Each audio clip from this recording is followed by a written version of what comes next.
What have you done to it? What have you done to its eyes?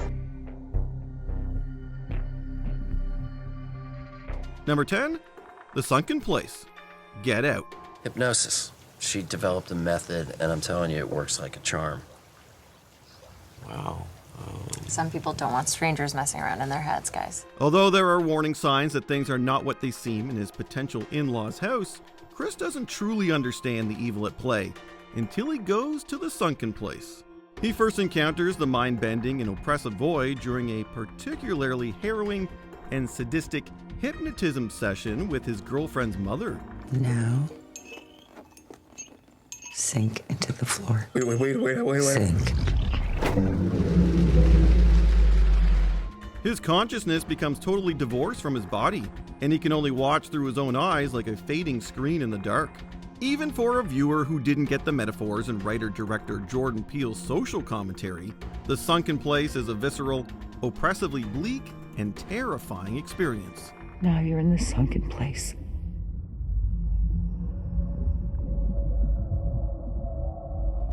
Number 9, Jigsaw reveals himself.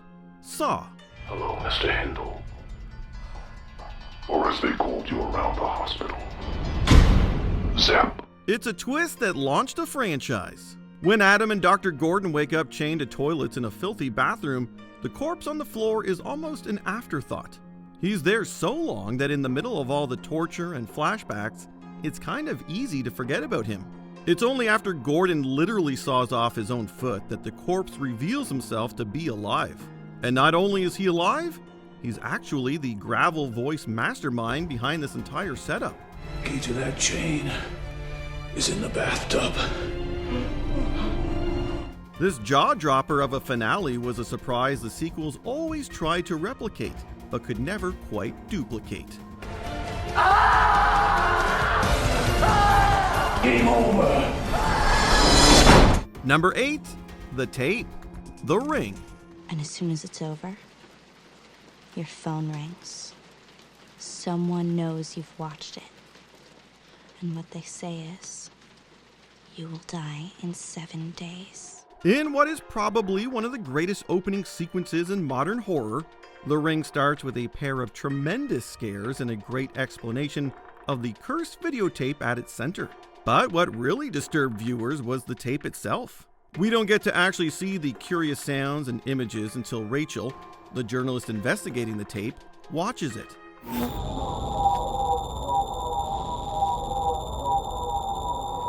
At first glance, some of the footage is more confusing than scary, but it's so anxiety-inducing with its trees on fire, creepy noises, and little girls crawling out of wells. By the end, we, like Rachel, feel like we've just gotten a glimpse of something we should never have seen.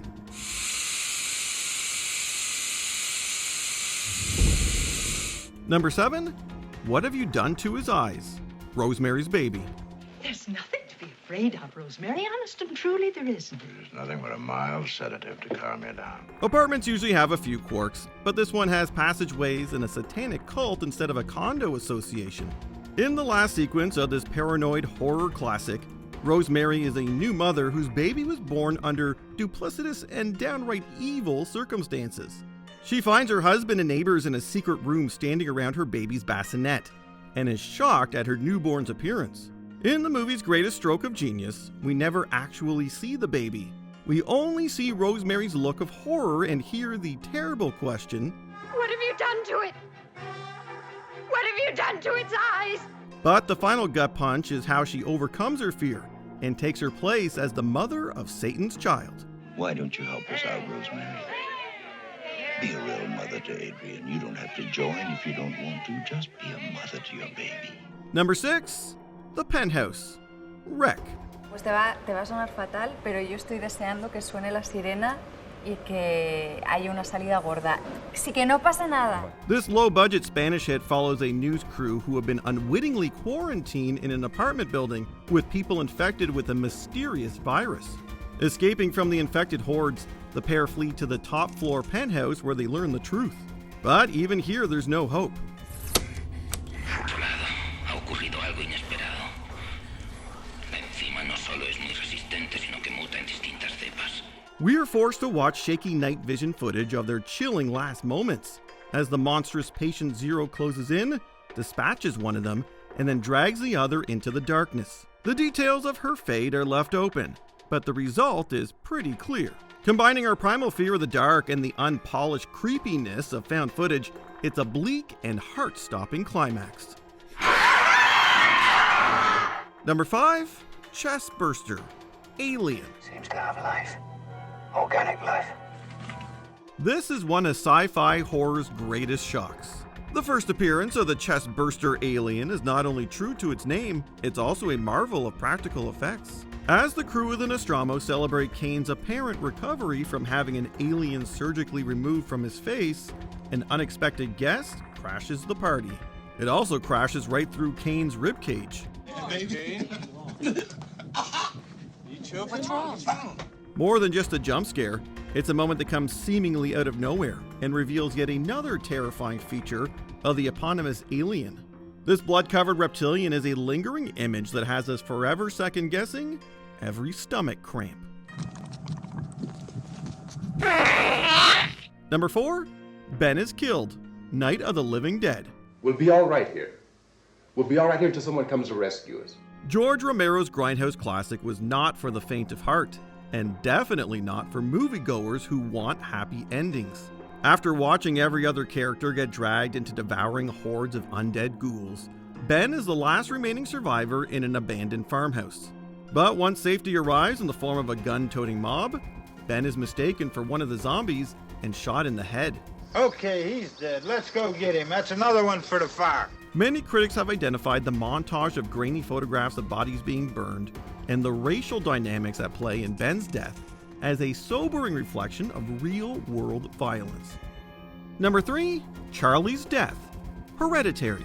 What's up?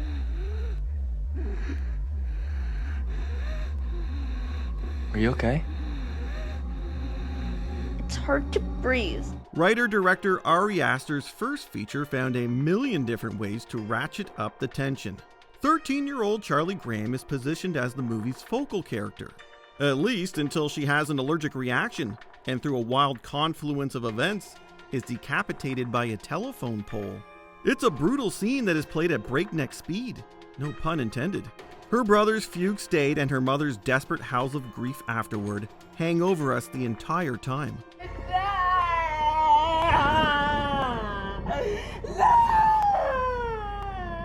Given that it only happens a third of the way in, Charlie's death lets us know that no one in the story is safe. It's only the first stop on a breathless nightmare. So now I can't accept, and I can't forgive, because nobody admits anything they've done! Number 2, Seconds from Rescue, The Mist. Something in the mist! Something in the mist took John Lee! Dan, catch your breath. Something in the mist took John Lee. When you go into a creature feature like this, it usually ends one of two ways. Either the military gets their act together and slays the monsters, or everyone dies. This gnarly Stephen King adaptation somehow does both at the same time. We gave it a good shot. Nobody can say we didn't.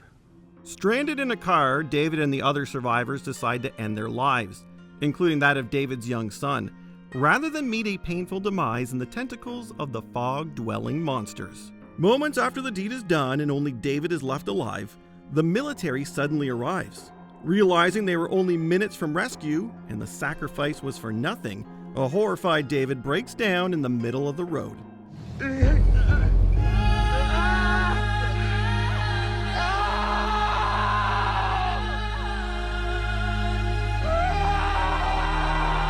Before we unveil our top pick, here are a few honorable mentions.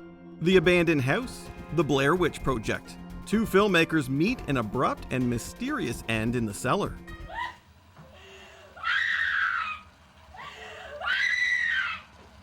Zelda, Pet Sematary.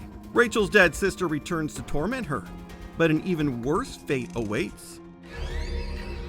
I'm coming for you, Rachel. And this time,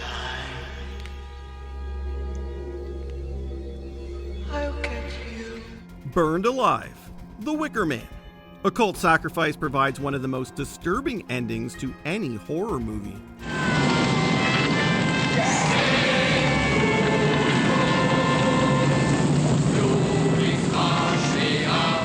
Christine meets her fate. Drag Me to Hell. Who says there's no truth in advertising?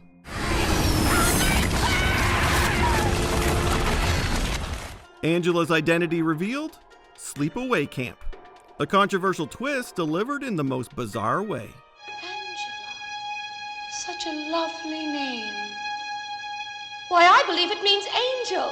Why, yes, I'm sure it does. I know you're going to like that name. Won't you, Peter? Number 1, she wouldn't even harm a fly. Psycho. But she's harmless. She's as harmless as one of those stuffed birds. Audiences in 1960 were stunned by the climax, which sees the mild-mannered motel proprietor Norman Bates unmasked as the killer. The twist is now legendary, but even more affecting is the monologue at the movie's close. Norman Bates no longer exists. He only half existed to begin with. It may be Norman sitting alone in that cell, but it's Mother's voice in his head. Her insistence that she wouldn't even harm a fly is a chill-inducing counterpoint to Norman's complete break with reality. I'll just sit here and be quiet, just in case they do suspect me. Anthony Perkins' wordless performance is subtle, sad, and so creepy. If the scene weren't eerie enough, Hitchcock's brilliant idea to superimpose Mother's skull over Norman's face adds the perfect finishing touch. They'll see. They'll see and they'll know, and they'll say, why, she wouldn't even harm a fly. What horror movie scene are you still getting over? Let us know in the comments. God, I love you. Did you enjoy this video? Check out these other clips from WatchMojo, and be sure to subscribe and ring the bell to be notified about our latest videos.